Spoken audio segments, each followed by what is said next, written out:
So the sixth one now. Ara iva rathanabho.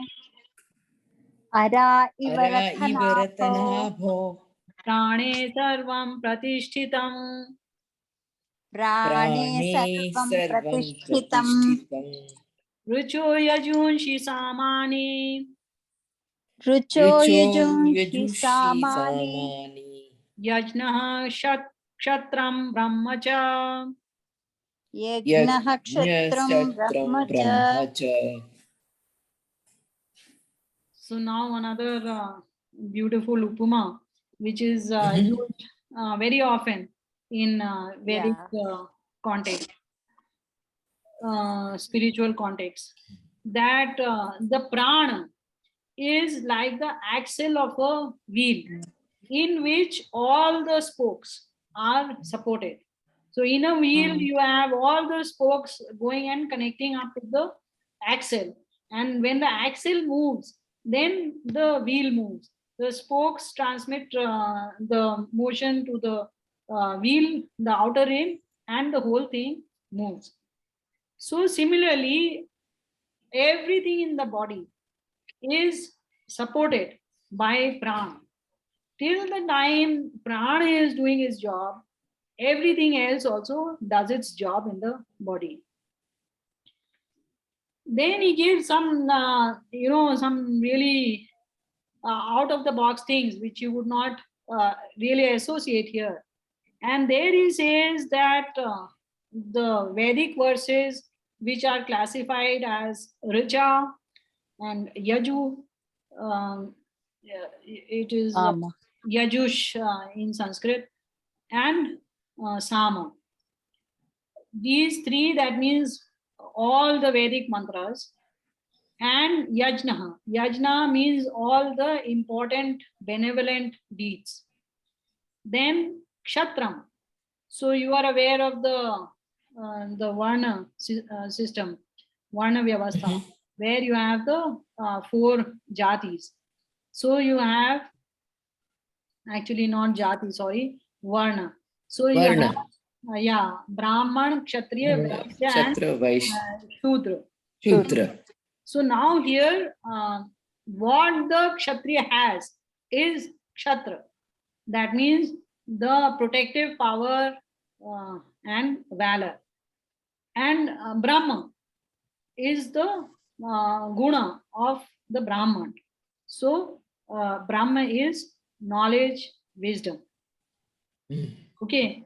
So now people are saying even these are established in prana. So how are these established? So firstly, let us look at these three divisions of the Vedas. You will find this also everywhere. And then it becomes a mystery. Why is Atharva not mentioned? Okay. So of course the West said Atharva actually got added much later, and it is the last Veda, and it is not really very important. That is not correct. All Vedas are on an equal footing. All of them are aparushaya. That means they are the work of God. So don't have any doubt about that. Now, this categorization is a little bit different from the Rig, Yaju, Sam, and Atharved, which you are familiar with. That is the Samhita. All verses which are in Chand, in a particular meter, are called Richas. All those which are longer, are textual, are Gadya as we call, are called Yajush. So Padya is called Richa, and textual Gadya is called Yajush. And that which is meant for singing is called Sama. Now here what you have to be careful about is that actually all the Vedas, each and every syllable is actually part of a chand only. Okay, but there are some longer chandas which are there, okay, which run into hundreds of syllables. And actually Yajurveda, you will find that a lot of mantras are running, they are like this big in the book itself. Like typically you have two lines, right, for a month. these run into 6, 7, 8 lines, and most of those the mantras are in Yajurveda. That is a fact. So those ones are also in Chand, but they are so long that they are treated as text. Okay, so be careful about that. There is nothing in the Vedas which is devoid of a Chand. Then even in fact, Samaveda, all the mantras are with a particular chanda, but there is a specific marking on top of each of the padas in Samaveda, something like 1, 2, 3, and they denote for how long that syllable has to be stretched, and that shows the Gayan Vidhi of the Sam mantras. And in Samaveda, the Sanghita, there are some verses which do not have that notation on there. Okay, so in this categorization, those will not actually be counted as Sam because they are not with the singing notation. Okay. Now, so why are these Vedas dependent upon prana? Can you answer? Can you tell me? Why do you think these Vedas should be said to be dependent on prana? Because God has given them. They are sitting over there for everybody to partake of. Why should they? They are not. They don't require a body or anything. Why is prana their support? In a Because way, if there's like, no prana, there's nobody who's going to be reading any of those or learning from those, right? Correct. exactly. What did you want to say, Prashanti? Was it the same thing? About the same. Same thing. Yeah, exactly. So both of you have got it.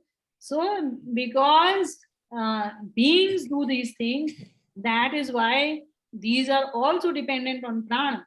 Till the time that human beings evolve, actually, if you think of it, this is basically for human beings. So till then, there can be no Veda. So the Vedas are also dependent on prana.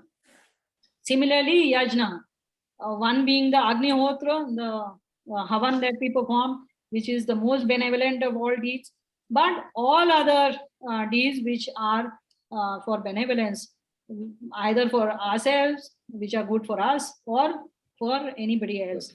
All those important deeds are called yajna, so they are also dependent on life. Then Kshatram Brahma. These qualities are also obviously to be found only in human beings. But then, why are the qualities of Vaishya and Shudra not included? I think it is just the Adi kind of a thing, right? Brahman, Kshatri, Adi. Adi. So that is also a possibility. Sure, they are also included. But there is a particular reason why they are not mentioned here. The others are also more material, no? Actually, if you originally, if you talk about Vaishya being a more of a business kind of a thing, it deals more with the material stuff.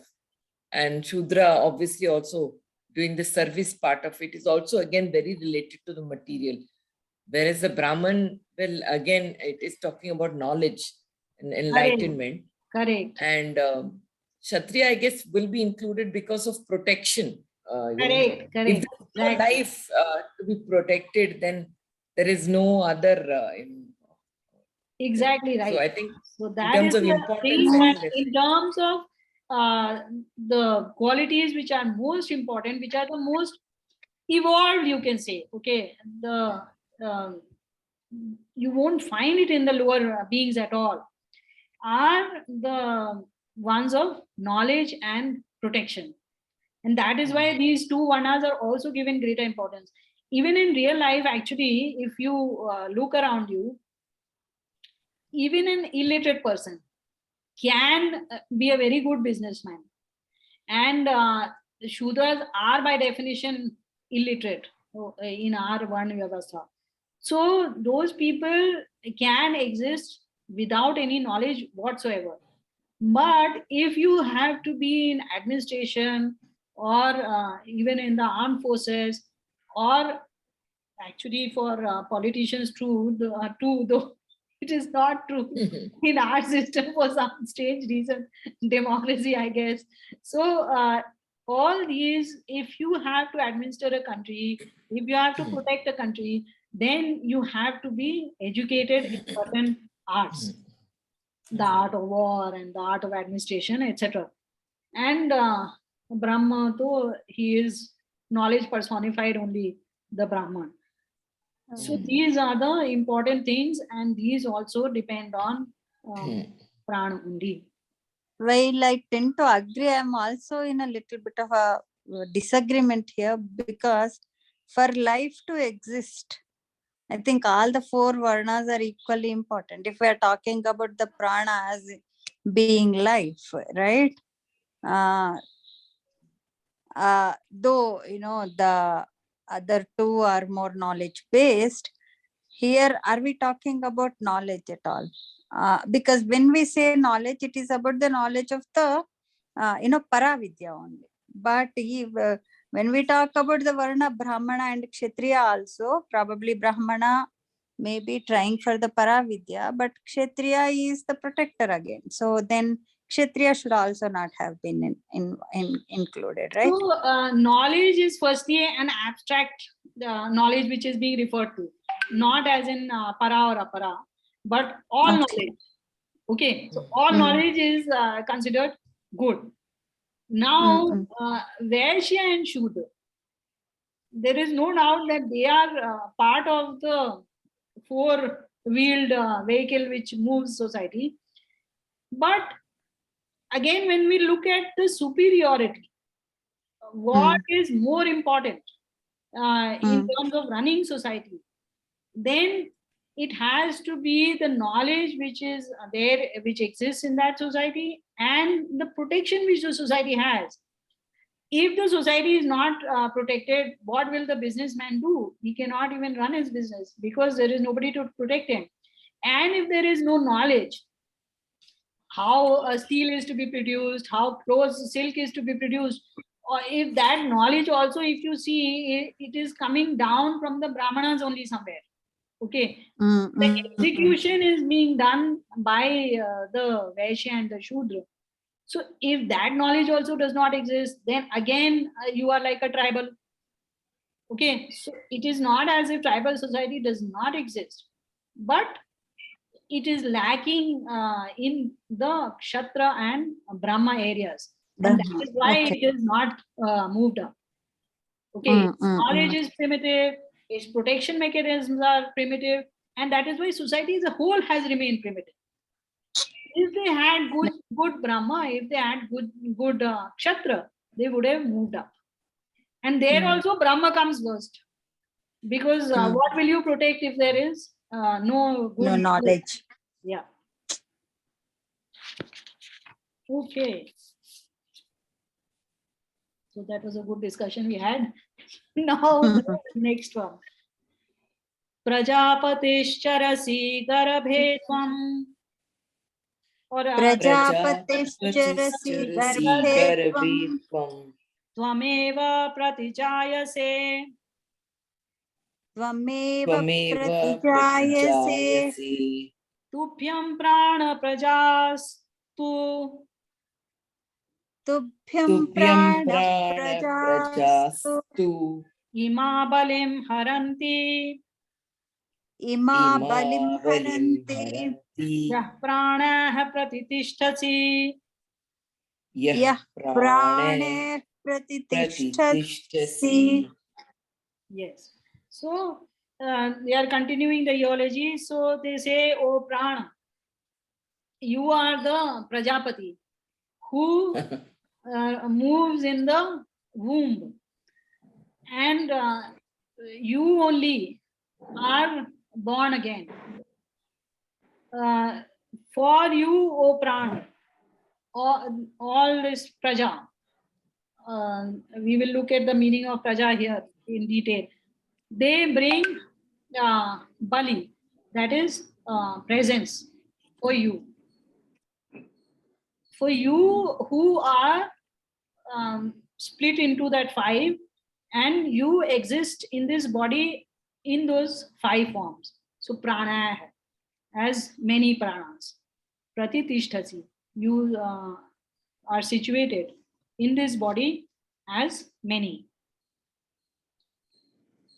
Okay, so that is the literal meaning. So now they are saying you are Prajapati, you are the protector of beings, and there, as the protector of beings, a different angle is being given now. Then you are the one who exists in the womb. In the womb only, a pran has already come. As soon as the soul has come, along with packaged with the soul, the pran has also entered the womb. And prati jayase.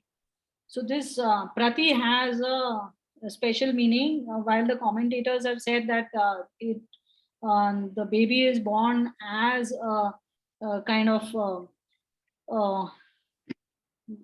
representative of the two parents, I don't think that is the meaning here. Prati here means every.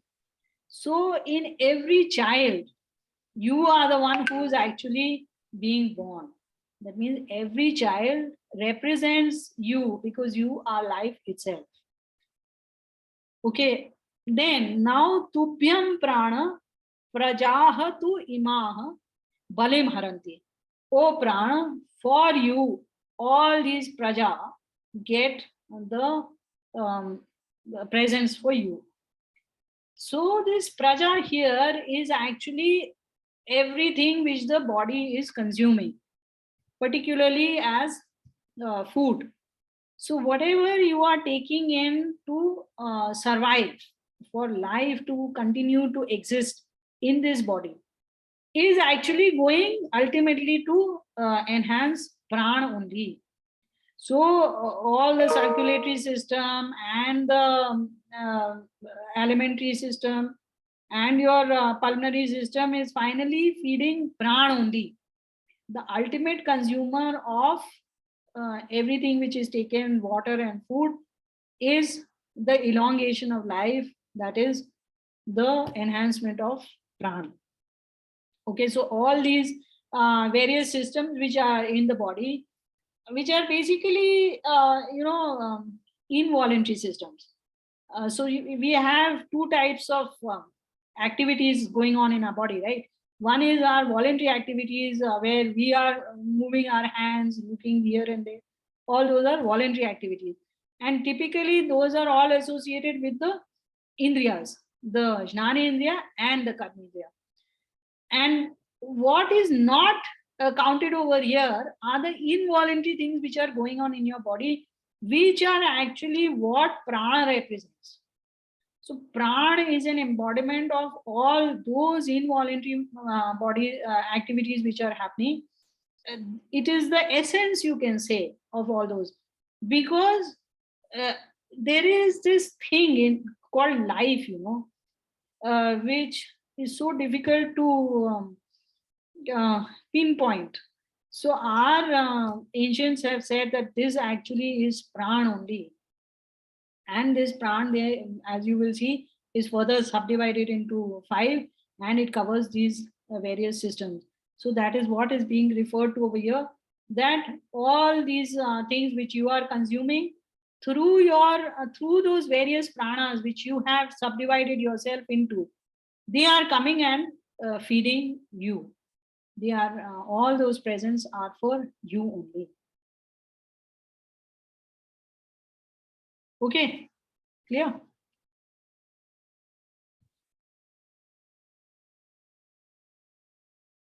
Okay, so next one. Devanamasi vahnitamah देवानामसि वह्नितमः pitranam prathama swadha पितॄणां प्रथमा स्वधा rishinam charitam satyam ऋषीणां चरितं सत्यम् atharvangi rasamasi atharvangi rasamasi. So they say that, oh Prana, you are the best carrier among all the devas, and among the Pitars, among the forefathers, you are the first nurturer. Of the rishis, of which two of them are Atharva and Angiras. The Swadha is nurturer, is it? Yeah, I will come to that. I will explain in the detail. So Atharva and Angirasa, like sages, the truth which they profess, or which they uh, behave, which is there in their behavior, that is you only. Okay, so this is the literal meaning. Now we analyze it. So Devanam asi Vanitamaha. So see, the devas are being considered as carriers. Okay, Vani we understand as Agni in the Laukic sense. Okay, so actually it is originating from Vaha Dhatu, which means to flow, to take from one place to another, that is carry.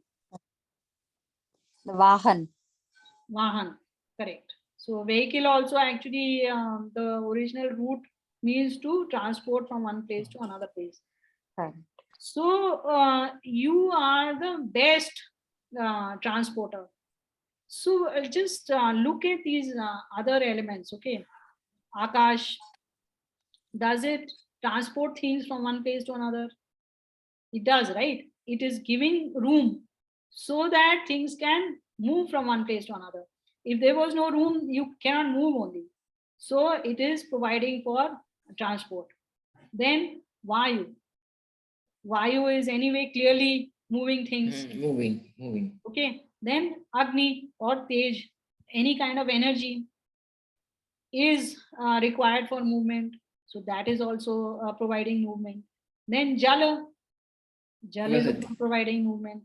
Then Prithvi, less, but still, sound waves are moving through Prithvi, and many other kind of things as well flow through Prithvi. Even lava you can probably take as Prithvi. So that also moves. So these are all actually providing for transport, for motion. Okay. So among these, fire is the best, which is also actually as acknowledged by science, because you have those three methods of the way heat is moved, right? You have convection, radiation, and what is that other thing? Um, Direct heat transmission. Conduction, correct. So you have these three methods which are available in heat. It is the biggest transporter of energy and of things. Okay, so you apply heat to water and the water starts moving upward. So like that, all these are transporters. Among them, Agni is the biggest transporter, but Pran is even bigger than Vani. Why? Because everything, all your cells are being able to function, and all your systems are being able to transport things from here and there, because Pran is moving them. Okay. So life itself is at the basis of all the activity which is happening in the body, and all activity is finally a transport. Okay, just think over that. It may not seem correct in the first hearing, but if you think about it, motion is the biggest sign of life. Okay, then Pitranam Prathama Swadha. So Swadha is considered an offering, like the havi which you put in the Agni. That is usually called Swadha, the offering. But here, again, we have to look at the yogic meaning. Swadha. Swa for wealth, and Dha for dharan. So that which nurtures the wealth, which is the body. So see, and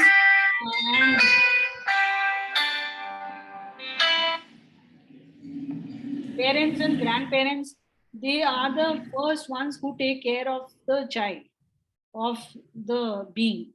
So therefore, they are actually the first nurturers as far as we understand. But this verse is telling us they are not the first. It is pran only, because it is pran which is life itself. So the soul depends on prana for life. Forget about taking care of life, but for life itself. Then this one is most interesting, that Atharva and Angiras, these rishis, the Satya which is um, Acharita, which is in their Acharan, which is performed by them, is pran only. So, according to me, now this is my meaning. So, I'm making it clear to you. Actually, even Swada was also from a yogic meaning, which I only have given. But this here is actually pranayam, etc., which the yogis do to enhance prana. So all their acharan is to make sure that the prana functions well in the body. So if we emulate their behavior, we will actually be enhancing life in our body. So that is why this is saying that the whatever the yogis, the way they lead their life, that is the way which enhances me. Network down. Nikunda. Okay, so that is also pran only. So here this is actually the reverse metaphor, that the acharan is for prana in this case. Okay, the what the yogis perform, that is not um, yeah, that is for prana. Actually, the same metaphor is continuing. So it is for prana. Is that clear? Confusion is there. Yeah. Tell. Your voice is not gone. You're muted, Shividya. I missed a bit in between due to network issues, so I will have to So redo myself again. basically, I think you missed Swada. So that I said that it is Swa plus Dha. Swa being wealth, that is the wealth of the body, and Dha is Dharan. So while typically Okay. Swada means an offering in Agnihot, here it does not mean that.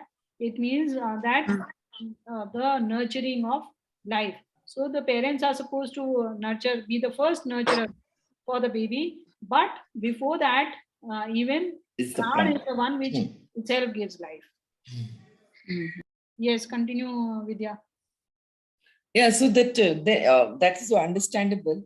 After that, why did they bring two rishis among all the rishis and say that what they That's a do good is question. That's a good question. So, see, Atharva stands for something which is unshakable, okay, which is very Mhm. firmly established.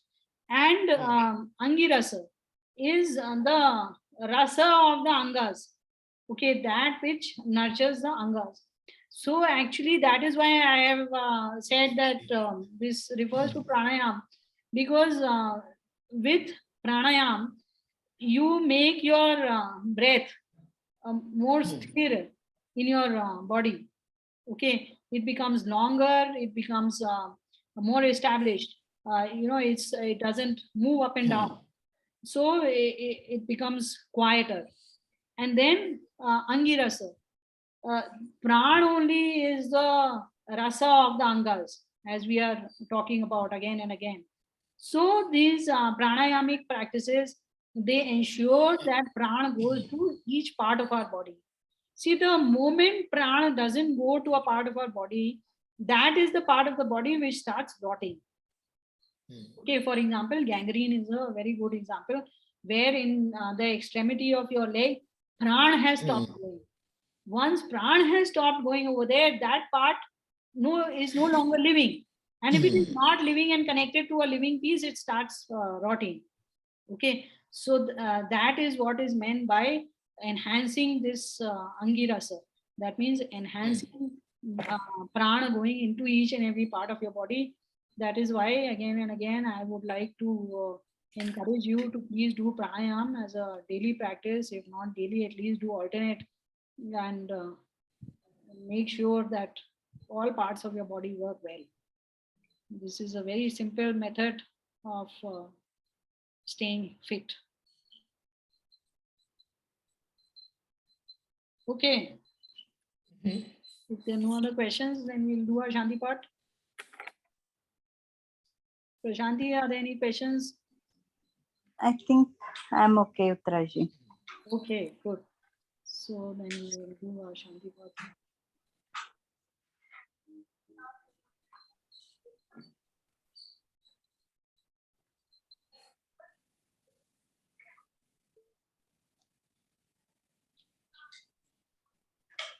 Om Shraddham Pratar Havamahe Om Shraddha Pratar Havamahe. Havamahe Shraddham Madhyam Dinam Pari Shraddham Madhyam Dinam Pari Shraddham Suryasya Nimruchi Shraddham Shraddham Suryasya Nimruchi Shraddhe Shraddhapaye Hanaha Shraddhe Shraddhe Shraddha Shraddha Payena Om Shanti Shanti Shanti. Om Shanti Shanti Shanti. Shanti. So now you know why I gave you this one as the first Shanti part. And you have still to learn All why I about- have given Shraddha the second Shanti part. Okay. So see you folks next week. Dhanyavada. Thank you. Swagatam. Thank you so much. See you next week. See you next week.